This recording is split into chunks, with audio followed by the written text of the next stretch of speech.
There will always be people who oppose you when you seek after Jesus Christ. Always. There's always going to be a crowd that's going to tone you down or try to. There's always going to be a crowd which is going to try to cool off your zeal for the Lord. There will always be some people who try to discourage your enthusiasm and passion for Jesus Christ. I want to say emphatically to us this morning, don't let the crowd stop you from crying out to the Lord or for the Lord. Now let me apply it. Our world today, especially in the United States of America, they charge us, like verse 48 with Bartimaeus, they charge us to hold our peace on certain issues as well, do they not?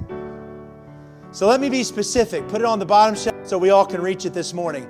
They want to quiet us on the issues of life and marriage and gender identity and other issues as well. Hey, you Christians, hush, would you? And by the way, many charged him.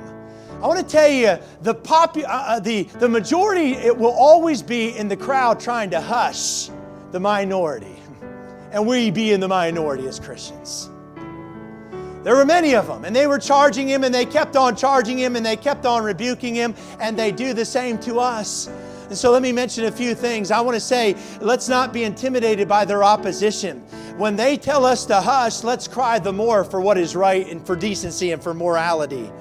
We need to cry out for the gospel of Jesus Christ and not be ashamed of it. Romans 1:16 says, "For I am not ashamed of the gospel of Christ, for it is the power of God unto salvation to everyone that believeth, to the Jew first and also to the Greek." When they tell us to hush about life, we should cry out the more and say, no, the Bible says life begins at conception, and we need some voices that'll cry out for the unborn. You hush, believers. No, we're going to say what the Bible says on the subject. We should cry out for biblical marriage.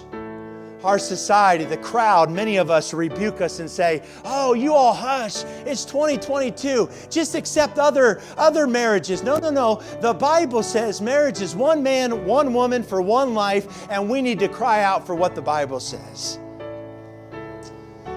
Our society cries out for gender identity and obviously for gender neutrality in our day. But I want to say we need to cry out as believers that God did not make a mistake when He made you a man or He made you a woman, because God makes no mistakes.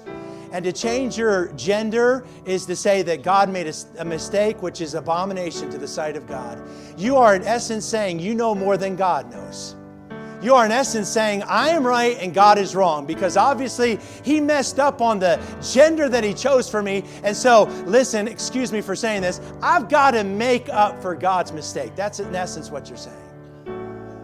And I'm just saying we need some born-again, blood-washed saints of God who will get something down deep in their soul and say, you know what? The Bible says if God made you a man, you need to be a man, and you need to be masculine. And if God made you a woman, you need to be a woman, and you need to be effeminate. And God made a man, and a woman, and we need to speak up with truth and for truth and righteousness. Hush. Hush. It's 2022. Tolerance, acceptance. No, we need to cry out the more what God says in His Word.